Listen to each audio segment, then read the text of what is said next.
Why do we suffer at the hands of these politicians? Don't you know politicians work for you? Hey! You're the boss. You hire them and you fire them. Look at their campaign. You know what they do? They audition. Yeah! When you put them on the job, if they're not doing the job, then you fire them. Because you're in control.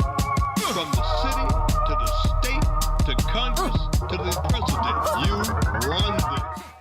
Welcome back to Talk Labor, folks, and so glad to be with you again. Last week we had a great show, and tonight it's going to be even better than that, but let's start off with this. They almost did it in Mississippi. I mean, that's my hometown. That's my home state, Mississippi. I was born there. I didn't spend a lot of time. I spent most of my high school time there, all except 1 year. I went to Marshall High School here in Chicago. But they almost did it in Mississippi, and that is elect a senator that's African American. Who would have thought all the stuff that we went through, rioting and boycotting and doing things back in the 60s, that we almost got that senator? Now, a lot of people in Mississippi said, well, including my daughter, Sherry, she said, well, but we didn't win, Dad. I said, you didn't win, but you made a giant step toward rectifying what should have been done years ago. And that is get people to stop thinking about that crazy racial thing and vote for the most qualified person. Everybody and their mama know that this woman is not qualified to be senator. The police know it. And if the police know it, everybody know it. So, but you did the right thing. You guys did a great job down there in Mississippi. I mean, SB almost won that. So congratulations to SB. Congratulations to all the people that voted for him. Black, white, Hispanic, brown, whatever. Every people that voted for him because you voted for the best candidate. Almost pulled that off. I love it. I love it. Next time he's going to get it. Okay? Now, I mean, don't you hate when people tell Democrats, what they should do and how they should do it? Since you won the wave and you got in there, this is what you should do. And you shouldn't do A, B, C. And you should do what the people elected you to do. Okay? One guy that I have a lot of respect for is Adam Schiff, Congressman Adam Schiff.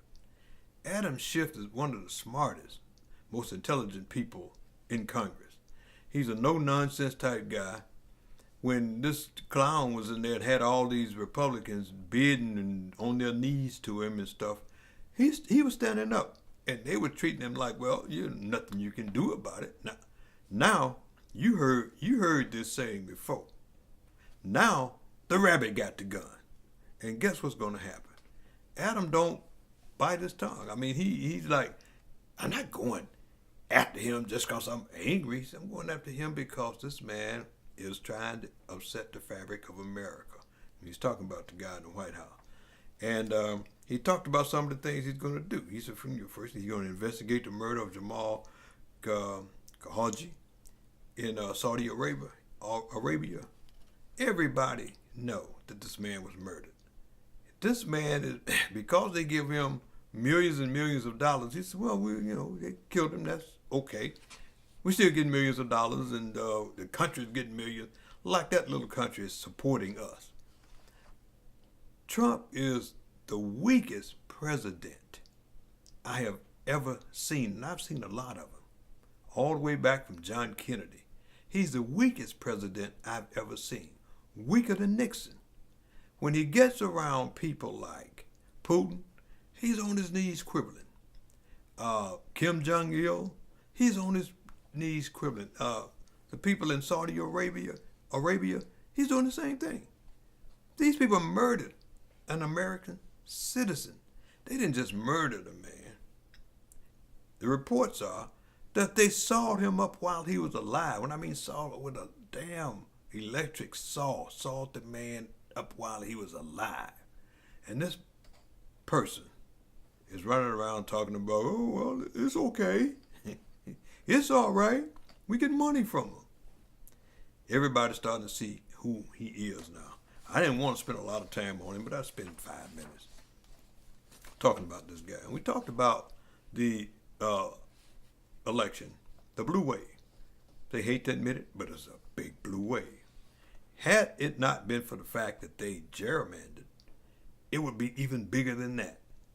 But America showed these guys what they think of them. And I told you before, I put my money on America because the people here are intelligent. It took this individual being elected to wake up the people in America. Most people would sit back, and, well, they don't vote. Everything's okay. You had 300 plus million people in America, but only 150 million voted. The rest of them are like, well, whatever. But this midterm election, everybody came out and voted, and you see what happened. I tell people all the time, if Democrats vote and Republicans vote, Republicans would never win a seat because you get way more Democrats than you do Republicans. And then you got independents. But they would never win a seat. Now people realize what they did and what a mistake that they made putting this individual in office. You had, they said, well, they picked up 2 Senate seats. Well, keep this in mind. The Republicans only had to defend 9 seats in 2018. Democrats had to defend 26 seats. I think they did a real good job.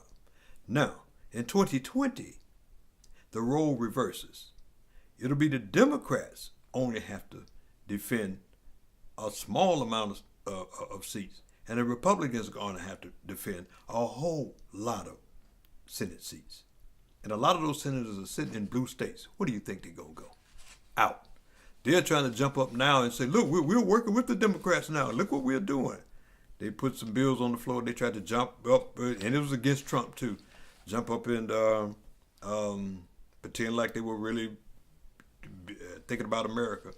What happened was this. When this man got in there, the Republicans didn't give a damn about America and this fabric. All they know is we getting everything we want. And they're blaming it all on Trump. We're getting tax cuts. They tried to cut into the Affordable Care Act, but people said, oh, no, you're not. They want to try to cut the Social Security. They want to get rid of all your safety items as far as you're safe for your drinking water, just everything that they wanted to do, they were doing because this guy, he was a fool. He is a fool.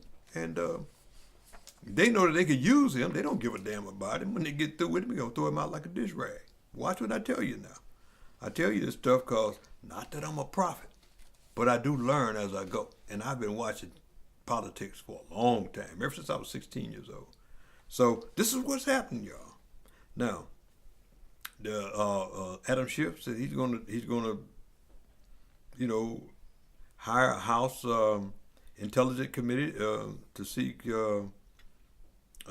to hire money laundering and forensic accounting experts to investigate Trump's financial dealings.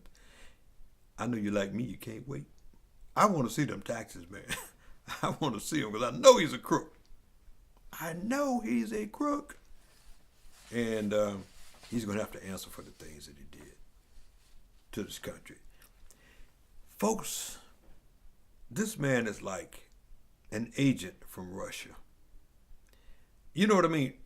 Putin couldn't have put an agent in here that would do the damage that Trump did. Not to the extent that Trump is doing it. This man is going against everything that America is built on. He's trying to tear down the CEA. He's trying to destroy the FBI. He disrespects the Army. He tries to make us fight and scrabble with each other. Black, white, poor, rich. Make them fight and we can just take over. And he then tries to tell you, I'm all for you. I'm going to have, when you stepped out there the first time, you're going to have jobs and you're going to, all your plants going to come back. Look at General Motors. Look at the thousands of people that they're laying off right now. And I laugh at some of them. Some of them I feel sorry for. I laugh at the ones that voted for Trump because you should have known You can't tell me that you were that ignorant that you could let this man do the things he did, grabbing women by the crotch, calling people Hispanics robbers and killers and murderers, and like it was stated yesterday, more Asians coming to America than Hispanics do. Nobody says anything about that. This is this thing about keeping you fighting with each other, keeping them fighting with that one, and we're fighting with the others. That way he keeps control. It's getting old now. People are starting to see it now. Anything that he tried to do going forward, everybody sees it. Like his guy now is telling people that he lied about Trump not having anything to do with Russia after he started running for president. This is Michael Cohen, his lawyer. He said, no, I lied. I did lie to Congress. And I'm correcting that now. Yes, he did. And he still did when he was elected. He says, but I'm doing it. I'm going to tell you the truth. Love it. Things are coming to a head like it should. But I'll tell you what we're going to do. We're going to take a break. And I'm going to talk to you about a few other things. And we're going to talk about the Pension Coalition. But we're going to take a break right here. We'll be right back. I'm Danny Jo Williams with Infinite Scholars. We'd like to thank the Chicago Teachers Union Foundation for being a sponsor. Thank you.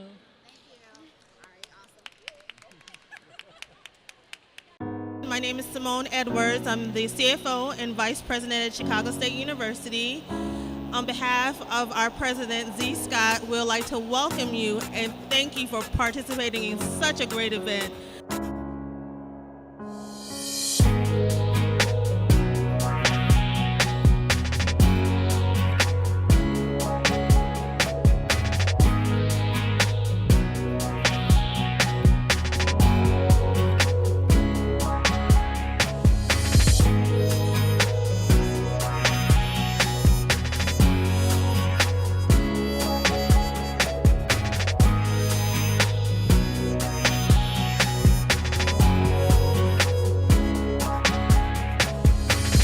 We have Joanne Jones. She's got a scholarship from Contaga. $3,000 per year. Joe Rogers, he got a scholarship at Talladega. $4,000 a year.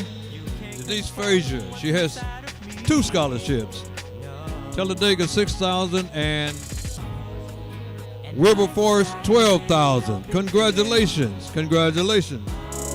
All I wanna do is run free. All I wanna do is run free.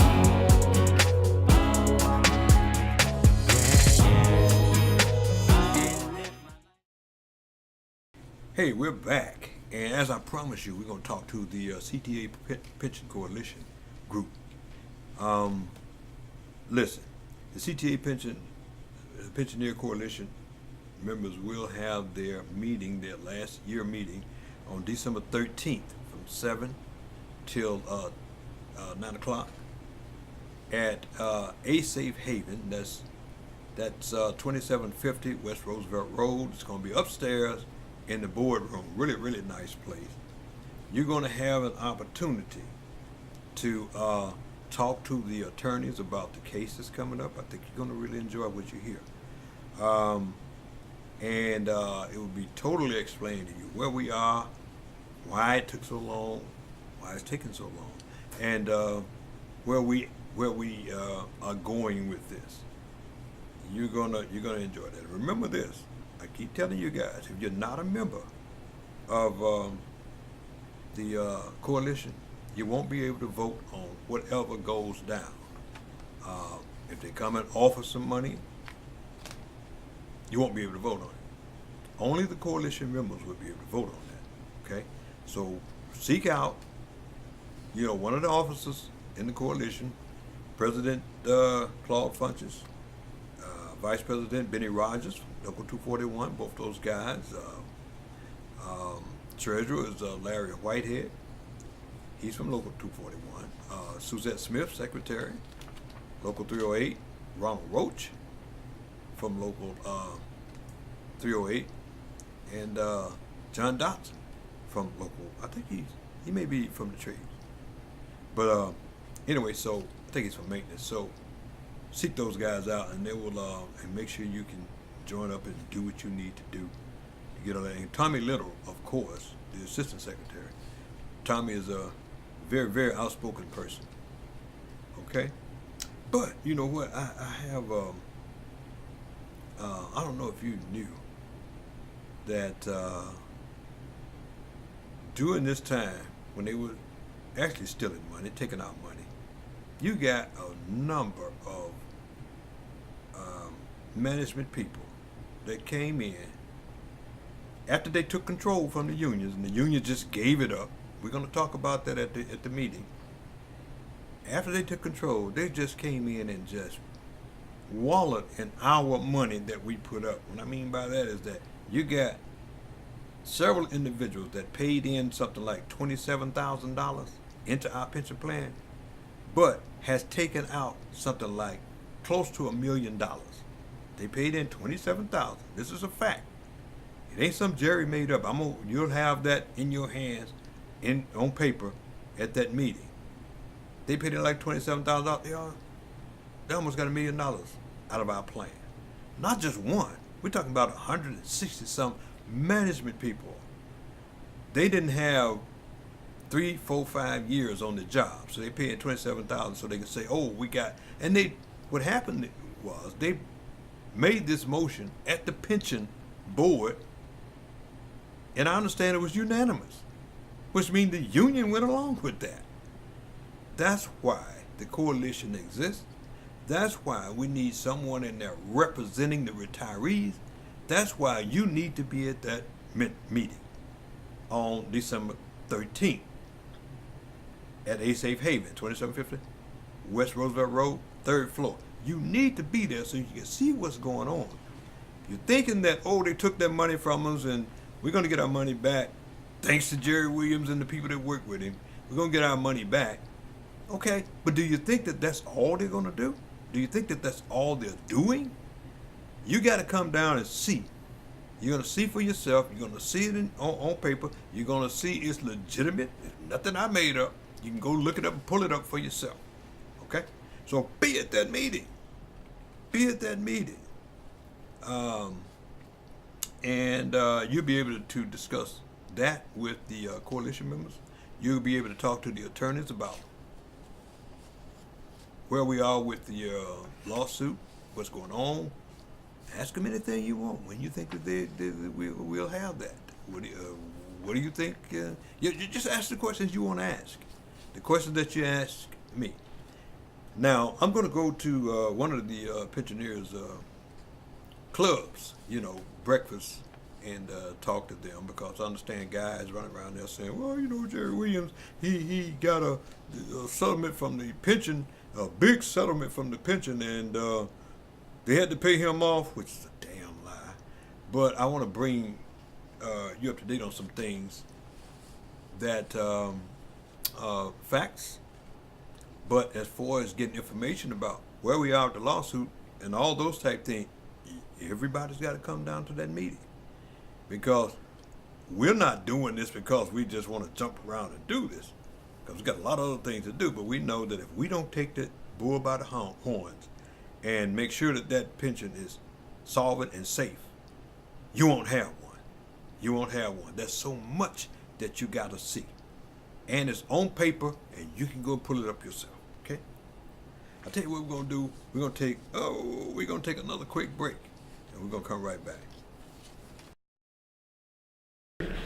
All right, this is Jerry Williams with Talk Labor, and I got a guest here today, and that's my good friend, Bill Torch. He's the CEO of the Black Bowlers Hall of Fame. I mean, that is the greatest thing since sliced bread, because this is something we don't have anywhere in the country except here, and he has a great, great, great organization. I'm going to let him talk to you about it, and also we're going to talk about some of the things that's going to be going on next week. But right now, Bill, why don't you give me a little bit on the Black Bowlers Hall of Fame, and then give me a little bit on what's going on next week, okay?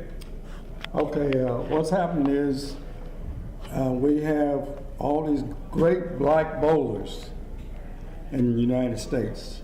And when you look around on almost everything, you hear about the pro bowlers and not about our great black bowlers. And what I did, I wanted to make sure that we had a history of our black bowlers, because we have a whole lot of them, women and men. And so I'm lucky. I'm 81 years old. I figure God has given me a great life, and I want to pass on something that when I'm gone, it's still going to be here, like my mother and father did to me. I want to leave something here for our black bowlers to have when I'm gone, something they can have every year. My sons will carry on this. Every year we're going to have a Black Bowlers Hall of Fame just for us to show up and let the world see that we are somebody and that we can do just like everybody else. Have something that's good for us. Don't you have items and stuff like that you sell? Because I know you have shirts and caps and jackets and things like that. Beautiful stuff. Because I know because I've got some from it. Okay, now what I have for the people that shoot 300 game, shoot a 300 game, I have a beautiful shirt, especially for them to wear and be proud of. And if they shot an 800 series, we got an 800 series shirt that they can wear and be proud of, to tell the world that I have done this. I am somebody. And that's what I want everybody to know, that we are somebody. And you have a website. And the website, you can Google Black Bowlers Hall of Fame, and it'll come up. And we have a special section in there for the men over 55 league. There's a special section on there for them, and so they can. That's the biggest league in the country. Great. They can go on there and see their picture in there. They'll be in there. They got a special section. Wow. I know about that because I'm in there myself. Yes. That's right. I got 3,300. I'm not bragging. But I did see my name in there, and also on the shirts, I saw my name, because he has a list of people that shot 800 plus, big 800s. Right. And it's just wonderful. It's wonderful. But now you got something coming up next week that I'd like for you to talk about. What is that? Okay, next week I'm going to have my first annual tournament for the Black Bowlers. This is something, like I said, I want my sons to carry on when I'm gone. That every year they have one tournament, especially for the Black Bowlers. One a year. I want it to be a great thing for them to look forward to. And that's starting next Saturday at Skyway Bowl at 4 and 7 o'clock. That's next Saturday, December the 8th. I want everybody to come out. Just, if you don't bowl, come out and wish me well and wish yourself well, because this is for you. Well, you know what? I stopped bowling tournaments basically some time ago, and but I'm going to be bowling in this tournament. So I'm gonna brush off the cobwebs and be at that tournament, you know. But that's just wonderful, and I really am happy that Bill came in and came to the interview, because you don't know how important this man is, and nothing is more important than memories. Nothing is more important than being able to brag about all the things that you've done. You can show it through the Black Bowlers Hall of Fame. And hey, man, I'm looking to having more interviews with you. I really appreciate that. We're gonna have people coming on and asking questions about. You gave them the website to come to, asking questions about the Black Bowler Hall of Fame, and I talk about it everywhere I go. So, Bill, really happy you came on. Looking to work with you next week, and hey, man, love it. Thank you. Love it. Okay. Thank you. Hey, this is Bill Torch, and this man has done a lot for bowling. He's done a lot for bowling. Okay. So thank you again, Bill. All right, thank you. I will be looking for you next week. Okay. Okay, we're back, and we're going to talk about some things that are serious to us. I don't know how many people know that the horror in Sugar Land, Texas, where they made this sugar, back in the day, they would, when slaves were freed, they kept slaves anyway. What they would do was they would say, okay, slaves were free as long as they didn't commit any crime. Okay, what they would do is charge them with anything, and they say, oh, you got a crime, so back to slavery. And you had these ex-slave owners that would sell slaves to the prison and send them to jail, and they would have to work there till they died. And oh my God, it's just terrible. Now the other day, well, not the other day, but just recently, they started building a new facility in Sugar Land, Texas. And when they started digging, they dug up 90-something graves. It was 90-something now. You'll see on this clip that it was 30 or 40, but they found about at least 90 graves. Well, they just murdered these people, and there was no markers, there was no nothing. They just threw them in the ground. And this one brother, he's been fighting it for years because he knew it. He said he knew it. He'd been fighting it, and it finally come to fruition. And if he asks for money to help him with creating a moratorium for these people, help him out. Send it. Okay. But take a look at this clip, and you'll see what I'm talking about. Now to a developing story out of Sugar Land, where a construction site has turned into an excavation site. Crews working on a Fort Bend ISD building discovered an historic cemetery on those grounds. So far, the remains of more than 30 people have been found.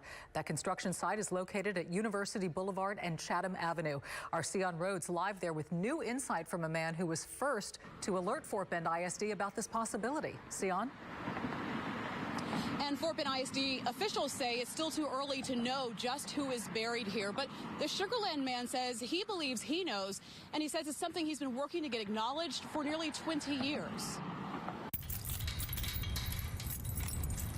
Retired state corrections officer and now historian Reginald Moore is the caretaker of this small cemetery on the grounds of what used to be the Imperial Farm Prison. This was a segregated prison. Moore says some of the men buried here were part of the convict lease system created in Texas just after slavery was outlawed. The system said you were free unless convicted of a crime, and so that's how they was able to get slavery back. Plantation owners leasing black prisoners who were often jailed on false charges. They had all type of trumped up charges that they would put on these guys to get them put back in the system. There are only a few grave sites here, but Moore says he always knew there were others, something he alerted Fort Bend ISD to when they began construction on a new education center just across the field from this cemetery. What I believe is buried over there are individuals from the antebellum period, when this place was a plantation, and the period that after plantation over when they created the new plantation system and the convict lease systems.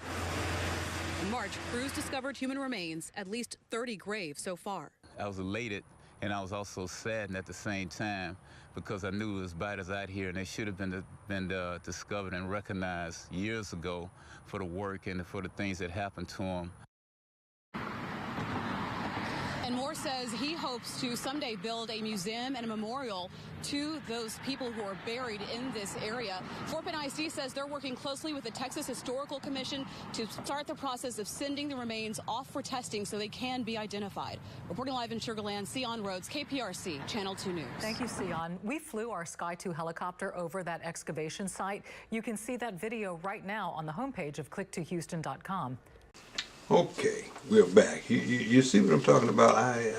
This is just, to me, it's just horrible. It's horrible.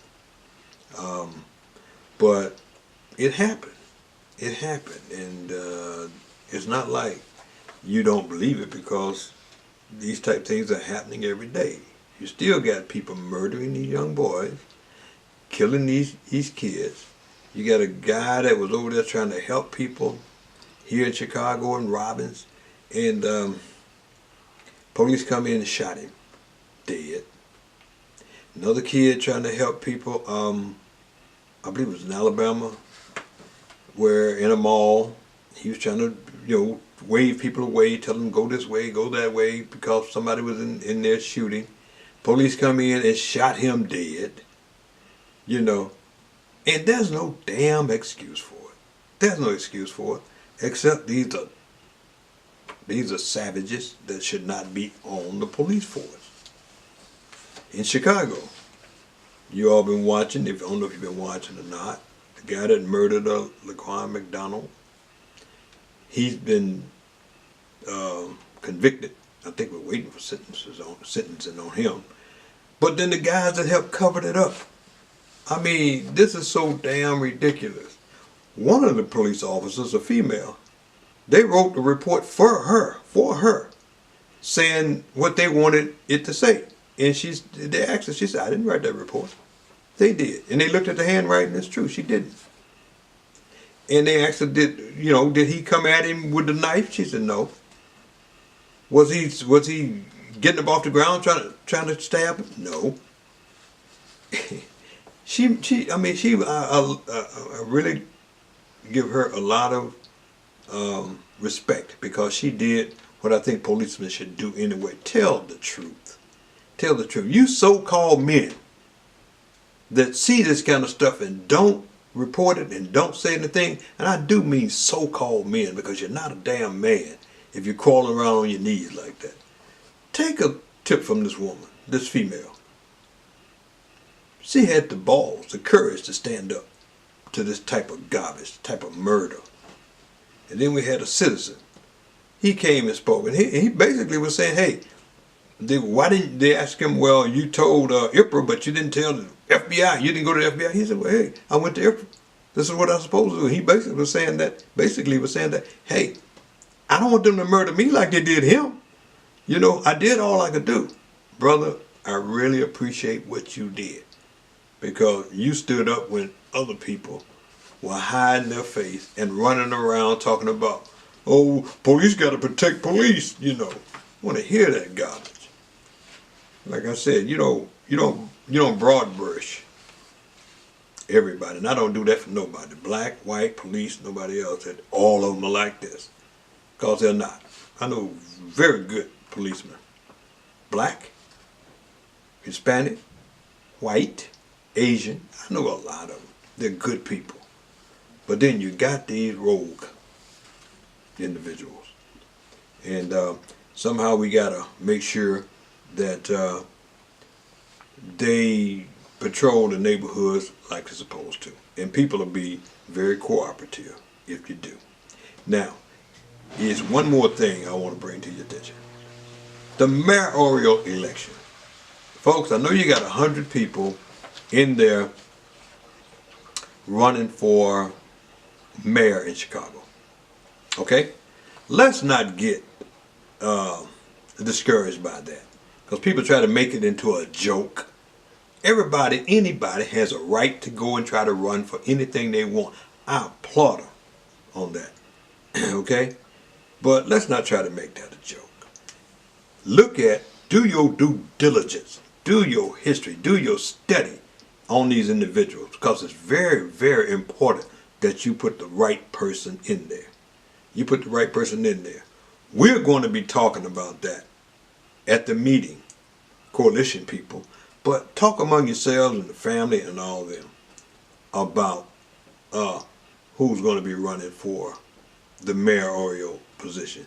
You got to get somebody that has experience. Somebody, don't go to wing it. Don't go put another Donald Trump in there.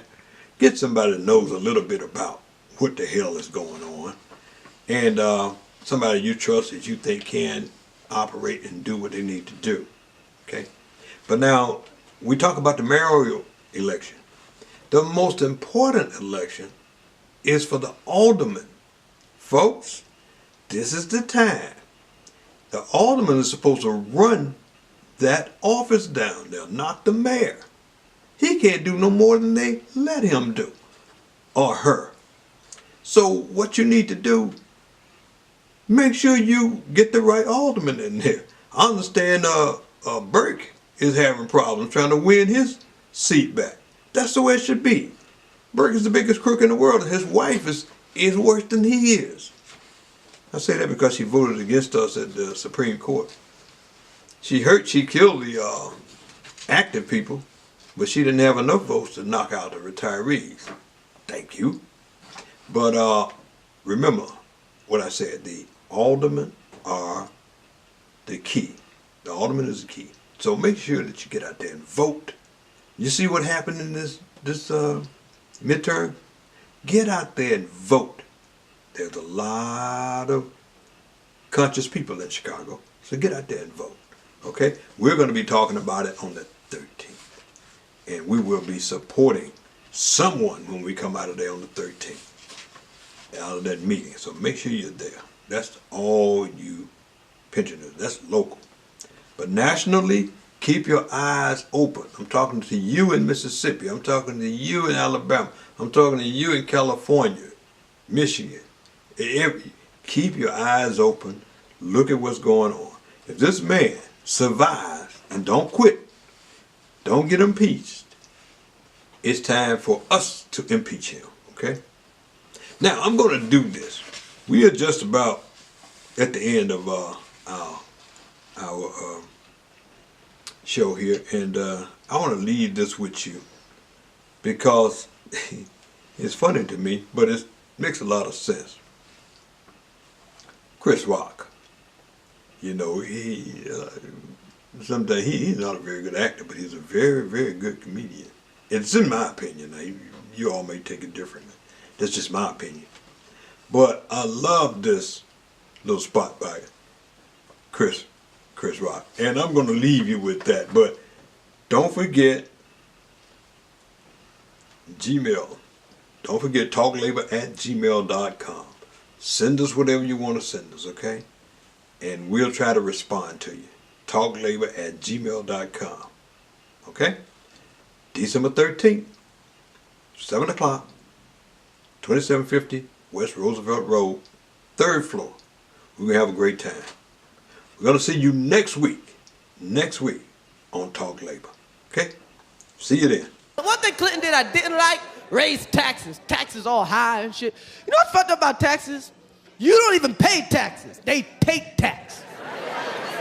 You get your check, money gone. That ain't a payment, that's a jack. Got all these taxes, city tax, state tax, Social Security tax. You don't get the money till you're 65. Meanwhile, the average black man dies at 54. Shit, we should get Social Security at 29.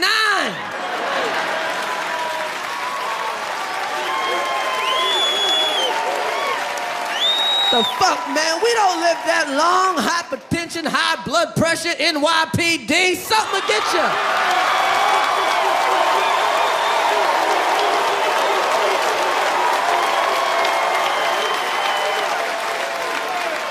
What the fuck is up with the police, my God? I'm scared. I ain't getting rid of no guns. Fuck that shit. And I had a cop pull me over the other day, scared me so bad, made me think I stole my own car. Get out the car, get out the fucking car. You stole this car. I'm like, damn, maybe I did. Oh Lord, I done stole a car. You know what's worse than taxes? What's worse than taxes? Insurance. You got to have some insurance. You got to, there's an insurance. They shouldn't even call it insurance. They should just call it in case shit. And I give a company some money in case shit happens. Now, if shit don't happen, shouldn't I get my money back?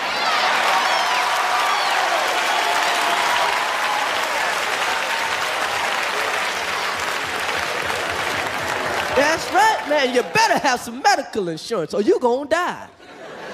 That's right, everybody. Ooh, you gotta eat right and exercise. No, you don't. You need some coverage. Coverage will save your life. That's right. I mean, we all gonna die, but at least if you got some coverage, you will die on a mattress.